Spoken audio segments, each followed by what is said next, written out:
Hi, I'm Larkin Rose, and I'm the one who made the video called The Tiny Dot. If you haven't seen that video yet, you can find that at youtube.com/LarkinRose. Now, the Tiny Dot video is very simple, almost to the point of being silly, but it demonstrates the difference between the number of people who are bossing us around and taking our money and the number of people who are continually handing over their money to Congress, to the people in Washington. And if you just see the statistical difference between this massive throng that's paying for these things and the tiny little dot that's getting our money and then spending it, it's a ridiculous spectacle. If you just grasp the numbers involved, it's absurd. So I made this video to see how many people could actually explain how the heck we got into this situation. Now, a bunch of people wrote comments making wild guesses of what the problem is. It's that we're not paying attention to what the dot's doing, and we have to vote more respectable dots and all these strange things, but none of them explain why you have this gigantic throng obeying a tiny little dot. Finally, somebody got the answer. He said, well, it's not just the enforcers, because the tiny little dot has their slightly bigger dot of enforcers. It's not just that the throng is scared of the enforcers, is that the dot has the law on its side. That's it. It's not just a bunch of control freaks asking for money. It's the law. It's your fair share. It's paying your taxes for the good of the country. All this propaganda and all this terminology that's used by the dot to pretend that we have a moral obligation to fund it, even if we don't like what it's doing, even if we think it's destructive and evil and economically stupid and anything else. They call their demands taxes. They don't just say, give us money or we'll hurt you, because the throng would say, no you won't. Look how big we are, look how little you are. They say, this is the law, this is paying your taxes. And people believe them. That's why the throng obeys the dot, because the throng really and truly believes that the dot has the divine right to rule the throng. And all the excuses about constitutions and legislation and elections and appointments and all the other political rituals, the entire purpose of that whole game is to keep up the illusion that the dot actually has the right to boss the throng around. And conversely, that the members of the throng have a moral obligation to obey the dot. And that is why this ridiculous spectacle continues of this huge throng obeying this tiny dot and giving it just gigantic sums of money to do destructive, stupid, evil things. Because the throng has been taught to believe that it is literally a sin to not give their money to the tiny little dot. But almost everybody misses this. They look at the video and they say, well, we need to, some of them say, we need to vote in a better dot. We need to petition the dot. We need the dot to change its commands. Or even, we need a revolution and go squash the dot. You don't need to squash the dot. Look at the stupid thing. Look how little it is. It doesn't matter. It only matters because the throng imagines an obligation to obey the dot. Here's the point that even pro-freedom advocates, most of them, completely miss. The problem is not the dot. It's not its enforcers. All of the focus on the dot with elections and campaigning and petitioning and this and that and the other thing, all the people focusing on changing the dot are completely missing the point. The dot isn't the problem. What's between the ears of the people in the throng is the problem. You don't need an election. You don't need a revolution. You don't need a new dot. You don't need anything. The dot would be ignored out of existence if the throng just realized we don't have any moral obligation to listen to it. We don't have to do what it says. We don't have to give it our money.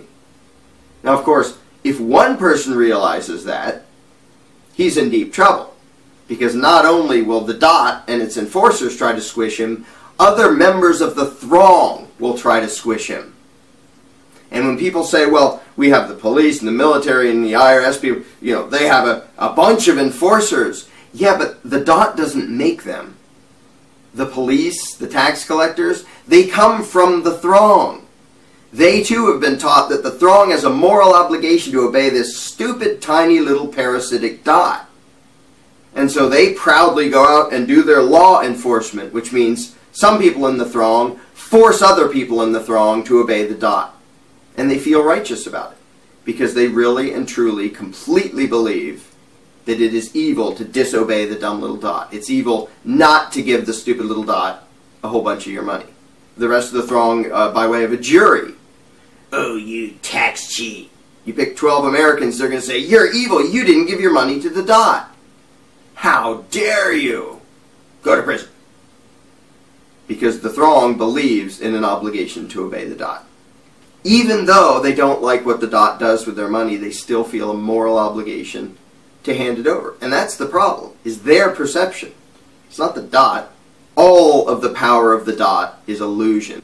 The IRS agent that steals your bank account, he's suffering the same illusion, that we all have a moral obligation to give our money to the dot. Even their enforcers only exist. They only do what they do because of the delusion that the dot has the right to rule and we have the obligation to obey. It's pathetic.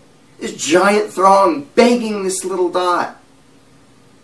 And the video that depicts that, most people, it's funny to see the comparison, but most people have no idea why it happens.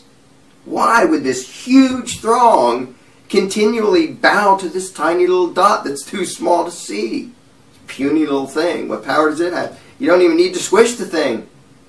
You don't need a revolution. You don't need to vote in a new one. You don't need anything. Just ignore it. Any solution that focuses on doing something about the dot is absolutely doomed to fail, because the dot is not the problem. In fact, any solution that focuses on let's change the dot somehow reinforces the notion that we have to obey the dot. Because why bother changing it? Why bother putting in a new dot? Why not just ignore it? Because even most pro-freedom advocates, along with everybody else, believe that we have an obligation to obey the dot, and that our only recourse is the political process where we bicker at the dot and try to meddle and tinker with the dot and what it's doing, instead of just saying, heck with the dot, we don't need it, we don't have to obey it. Again, if one person does that, the rest of the throng squishes him. If the throng as a whole, or even a significant minority of the throng, realizes, why are we obeying this stupid dot? We don't have to do that. Game's over. The dot has no more power, because all of its power is based on the illusion that what it does is legitimate. The bad news is, it's your belief system that is the direct cause of that ridiculous spectacle of 100 million productive people throwing their wealth at these corrupt, lying crooks in Washington. You believe things, just as I believe things, that you were taught to believe all your life, that are absolute lies. They're utterly insane. They don't make any sense if you actually examine the concepts around statism, government, law, taxes, terminology that's made to dupe the throng into believing it has a moral obligation to obey the dot. And I believed them. For a long, long time I believed them, and I never heard anyone question them. I don't think you're trying to ruin the world. I don't think you're trying to cause misery and suffering and economic collapse and injustice. I don't know very many people who are trying to do that.